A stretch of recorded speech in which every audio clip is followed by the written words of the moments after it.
В пятницу с заходом солнца наступил Маулид ан-Наби. Мусульмане России и всего мира произносят салаваты пророку Мухаммаду, мир ему, чтят его как заключительного Божьего посланника на земле.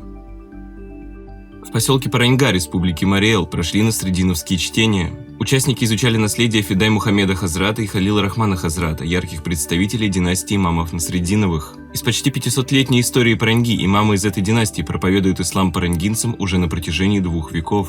Гостей приветствовали полномочный представитель председателя Думрев в Приволжском федеральном округе Мунир Биюсов и имам Мухтасиб Мари-Эл Фарид Шагеев.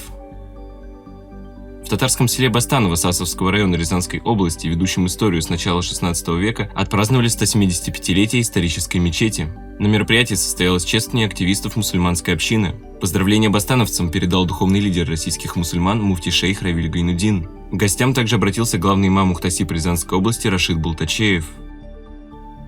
Семинар на тему «Перспективы развития исламского образования» провели лучшие профессора Санкт-Петербургского государственного университета в области исламоведения. В работе семинара приняли участие первый заместитель председателя Думрев, директор Центра исламских исследований СПбГУ, доктор теологии Дамир Мухиддинов и заместитель председателя Думрев по делам науки и образования Ринат Ислямов.